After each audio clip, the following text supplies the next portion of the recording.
Ottawa non-mediation. We have who have inhabited this land from time immemorial, and further give thanks to the Chippewas of the Saugeen and the Chippewas of the Nawash, now known as the Saugeen Ojibwe Nation. As the traditional keepers of this land, we also recognize the Métis and Inuit, whose ancestors shared this land and these waters. May we all, as treaty people, live with respect on this land and live in peace and friendship with all the diverse peoples. So we will move on with the approval of the agenda and additions to the agenda. I will ask for a mover and a seconder for the agenda to be approved as presented. Is there any discussion? So that is moved by Kathy Coburn and Member Glenn. And call the vote, all in favor? That is moved. Is there any declaration of pecuniary interest? No? Okay, moving on. So we have the minutes of the previous meetings. So we have both the April minutes available and also the May meeting minutes. Do we need to call a vote on those minutes, or do we have any discussion on those minutes for April and or May? Okay.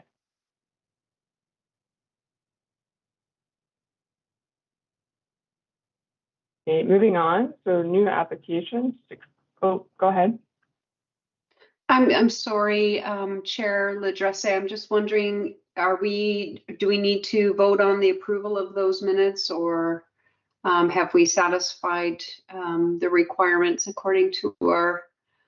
I'm just checking to see which member of staff is with us here. Oh, I guess, sorry, Mr. Benner. I'm sorry. Do we need, is it official that we need to have a mover and a seconder and official moving of that particular motion? Yes, my apologies. Yes, we would require a mover, seconder, and then vote on the meeting minutes, just to get them into the record. Together or separate? Together is okay. Okay, can I ask for a mover and a seconder for the approval of the minutes for the April meeting and also May? That was moved by Member McMillan and seconded by Member Coburn. All those in favor? Thank you. Moving on. So new business, 6.1, new applications. 6.11, DEV 2025-044, minor variance application A04/25. This is a meeting of the Committee of Adjustment to consider the application for minor variance for Nanad and Jennifer Tucker under Section 45 of the Planning Act. Mr. Secretary Treasurer, please go ahead with your review.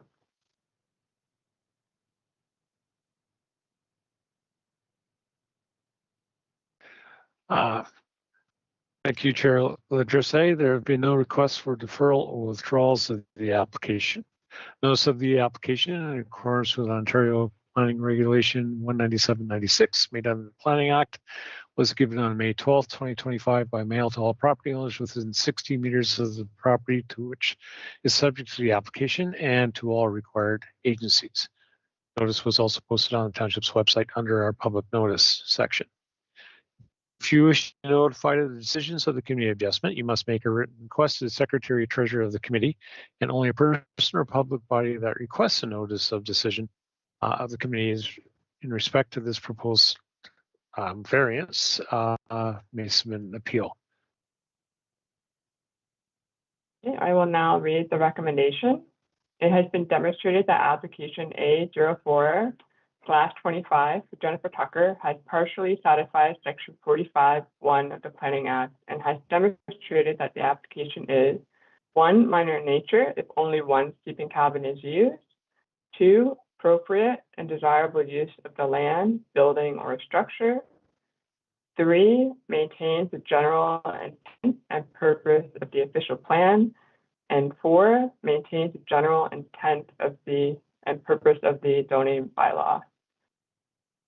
Therefore, it is recommended that minor variance application A0125 be approved, provided that only the one-bedroom sleeping cabin be permitted and the existing storage container is not utilized as a sleeping cabin.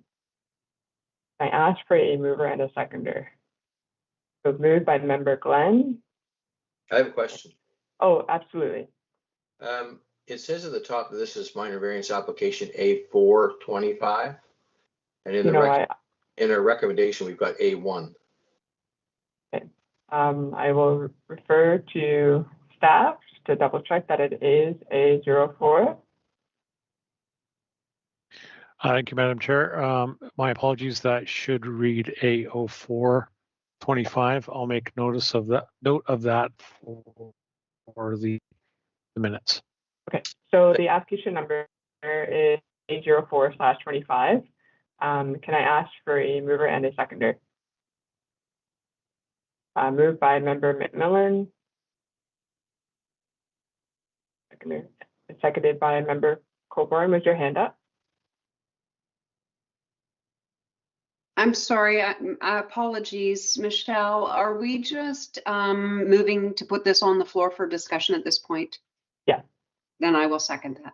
Okay, so it's seconded by member Coburn. Could the planner please give us a summary of the planning report regarding this file?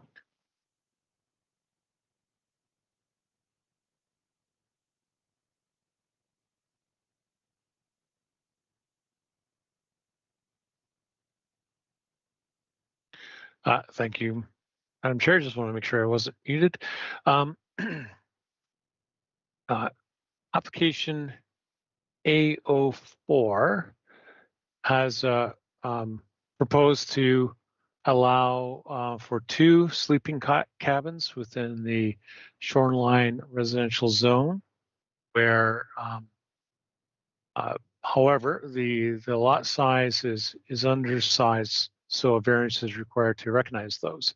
The applicants own a waterfront residential parcel located along Grey Road 1 east of the Oxenden community. The septic lands are approximately 0.14 hectares in size and contain an existing 3-bedroom dwelling, an existing 1-bedroom sleeping cabin, and another storage container structure converted into a sleeping cabin accommodating 4 persons. The applicants have applied for to license the property under the township short-term accommodation program. And prior to finalizing that license registration, it has been recognized that the sleeping cabins need to be recognized as legal structures before the license can be finalized. Section 515A of the township zoning bylaw only permits sleeping cabins in the shoreline residential zone on lots that are greater than 0.4 hectares in size.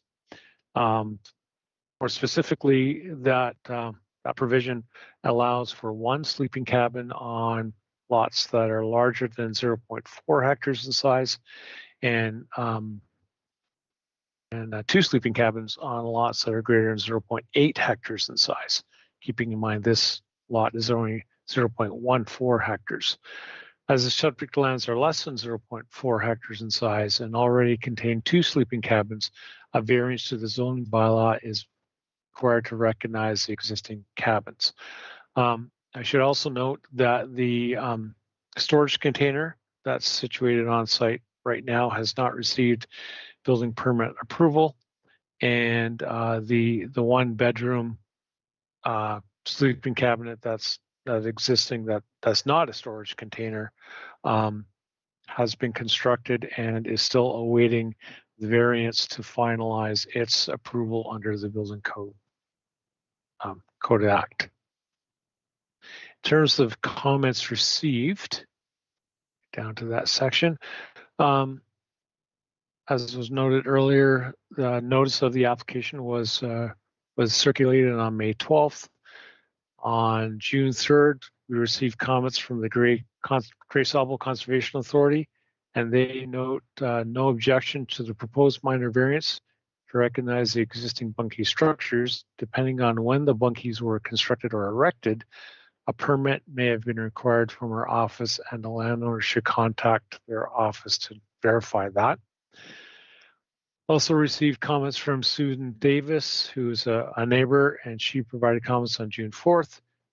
She had a large response to that, but in summary, she noted that she has concerns with the disruption of the neighborhood from the noise, the overdevelopment of the lot, with perhaps no approvals, and excess lighting coming from the use of that lot.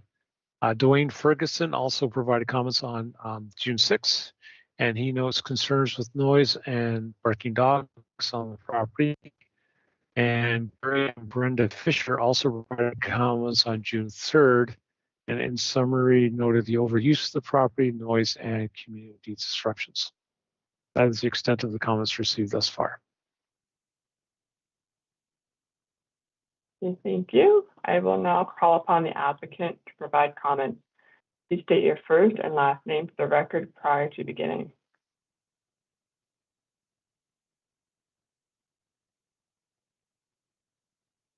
If I may, Madam Chair, it doesn't look like the applicant is in attendance tonight. Okay, thank you. No members of the public registered to provide comments. I will now call upon any members of the public who may wish to make comment on this application. Please state your first and last name for the record prior to beginning.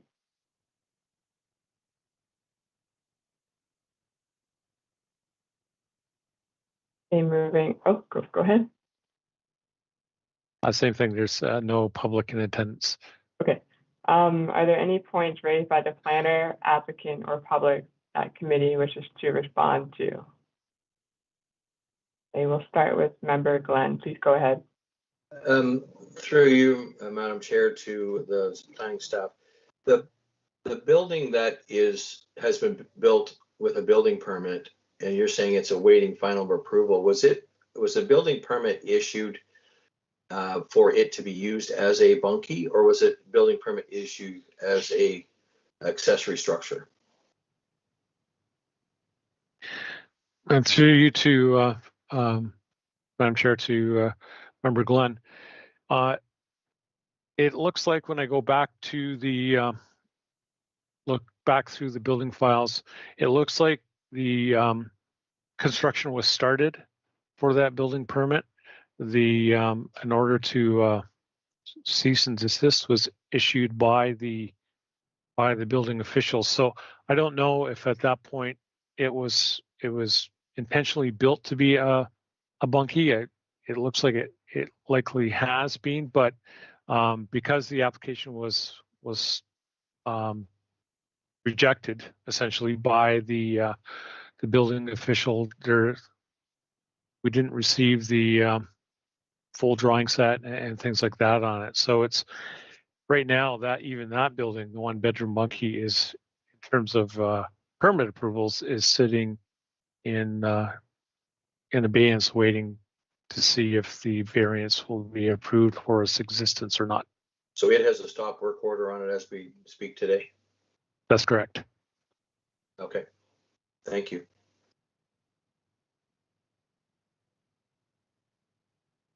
Moving on to Member Coburn. Please go ahead with your question. I don't think I have a question. I do have some comments. I'm struggling to feel like I can support this application at all, even for the one existing sleeping cabin.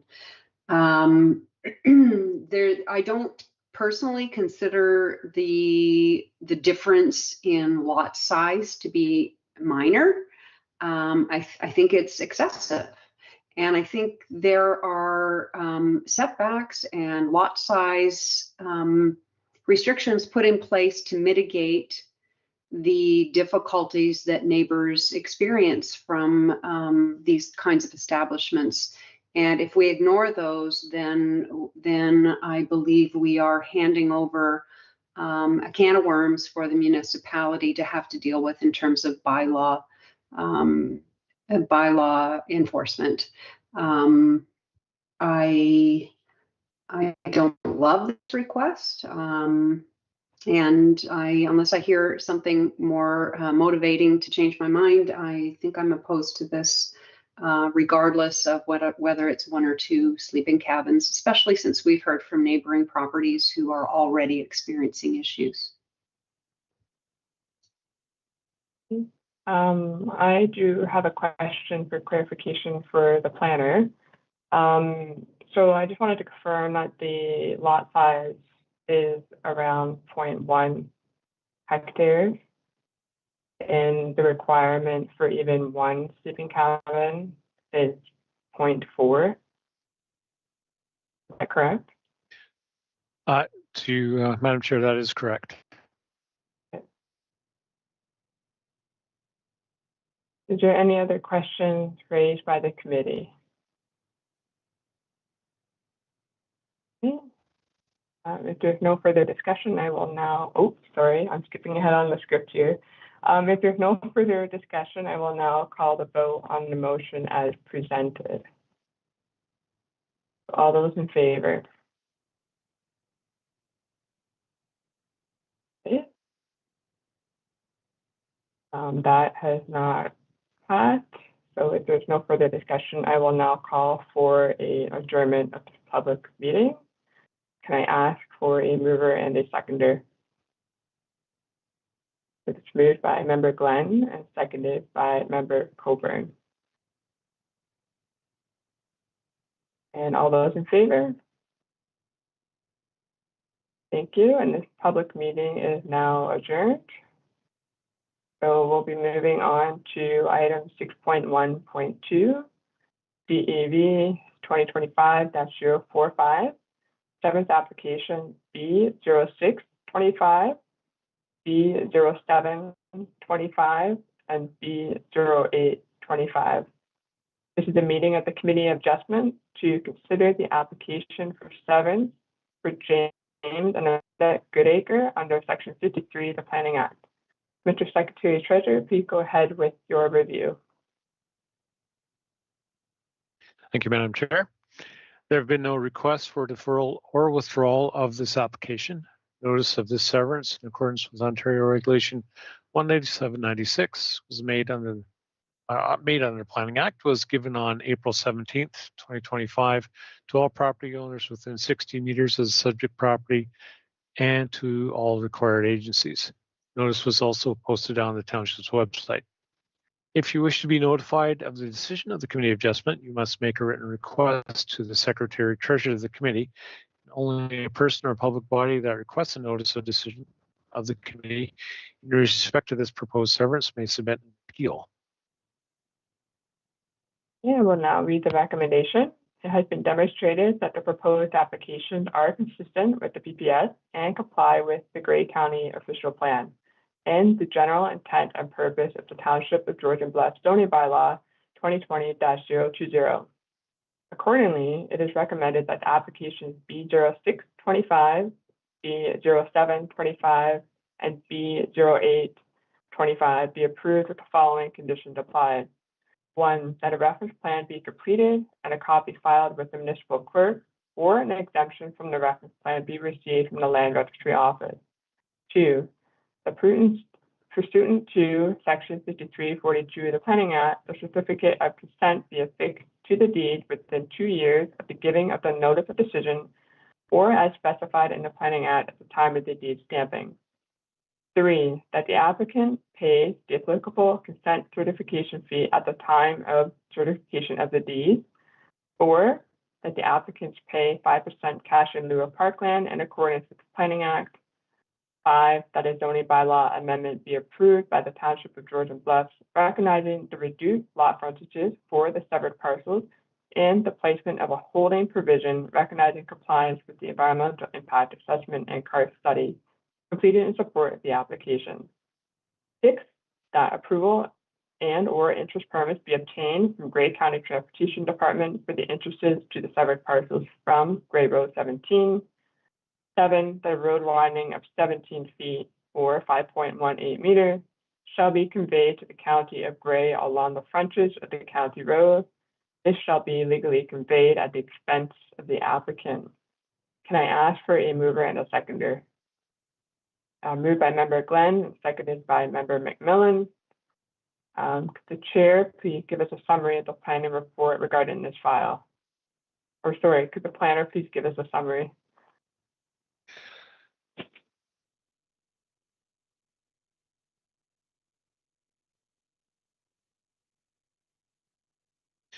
Thank you, Madam Chair. The applicants, James and Amanda Goodacre, own a 42-hectare parcel of land that has frontage on both Mountain Lake Drive and Grey Road 17.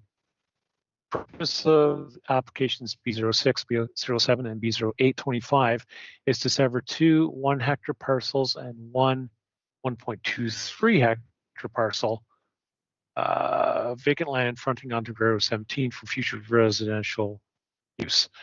36.77 acres of hectares of land containing a dwelling and a garage fronting onto Mountain Lake Drive will be retained for continued residential use.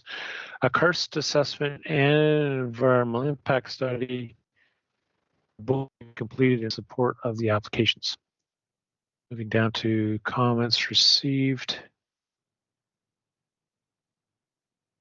Grey County Planning and Development Department provided comments on June 3rd, kind of in summary, noting that Grey County Planning staff recommend that the subject application be deferred until County Transportation Services comments regarding the proposed entrances and road widening have been addressed.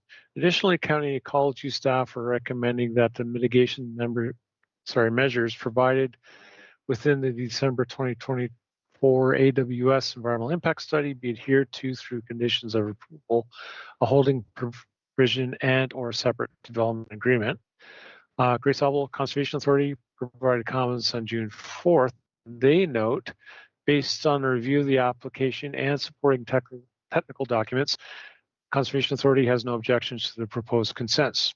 Mitigation measures that identified in the environmental impact study pertaining to the 30-meter wetland setbacks would locate the development activity outside of the area regulated by the Conservation Authority, and no permits are anticipated from the Conservation Authority.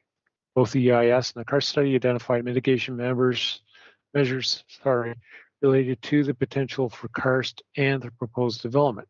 It is recommended that these measures be implemented by the township through planning controls and or development agreements on each lot. In terms of, if I may, the county comments regarding the application be deferred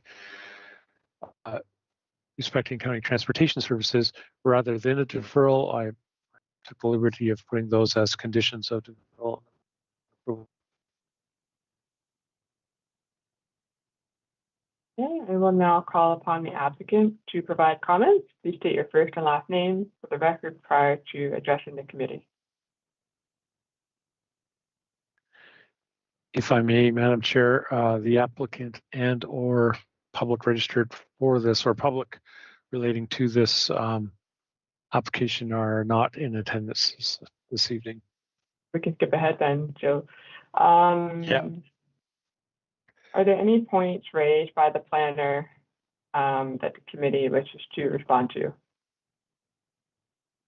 Member Colborne? Thank you, Chair Ladresse. Through you to Mr. Benner. I'm wondering why the county would recommend deferral of this file regarding the entrance permit, as opposed to recommending that just be a condition of approval for this one. Like why would they not recommend we could do it in terms of a part of the conditions as opposed to a deferral? Through you, Madam Chair, to Member Colborne. To be honest and frank, that did confuse me as well. I have been involved in several email exchanges back and forth between the applicants and the County Transportation Department. And at the last iteration of those emails, the Transportation Department seemed satisfied with the location of the entrances. So I was a little bit surprised to see the comments coming back from the county planners recommending a deferral at this point.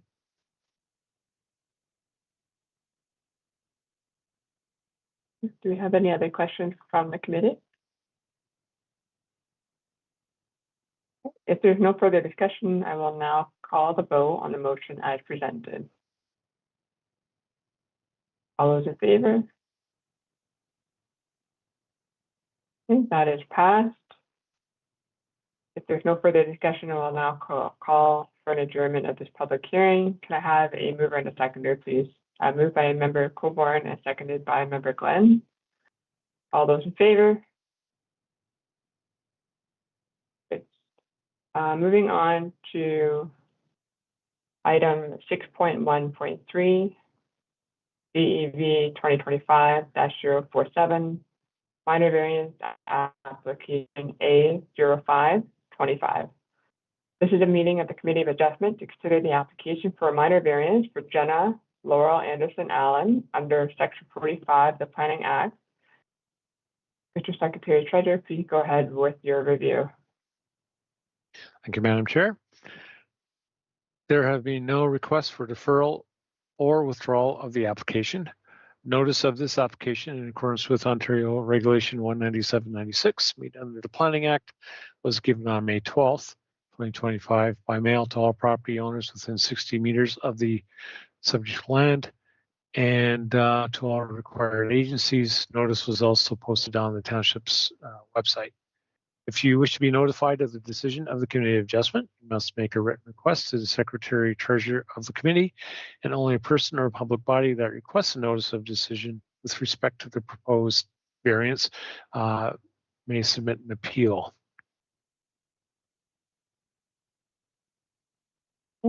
It has been demonstrated, I will now read the recommendation. It has been demonstrated that application A0525 for Jenna Laurel Anderson Allen has satisfied Section 45(1) of the Planning Act and has demonstrated that the application is 1, minor in nature, 2, appropriate and desirable use of the land, building, or structure, 3, maintains the general intent and purpose of the official plan, and 4, maintains the general intent and purpose of the zoning bylaw. Therefore, it is recommended that minor variance application A0525 be approved subject to the following provisions. No vegetation shall be removed between March 15th and November 30th. Should removal be required during this time frame to accommodate the development, a qualified professional shall screen for habitat prior to any removals occurring. Any native trees proposed for removal that are greater than 10 centimeters at the diameter breast height shall be compensated for at a 2-to-1 compensation rate. The compensatory trees shall be of native species and planted in appropriate areas to promote survivability. Can I have a mover and a seconder, please? Moved by Member Coburn and seconded by Member McMillan. Could the planner please give us a summary of the planning report regarding this file?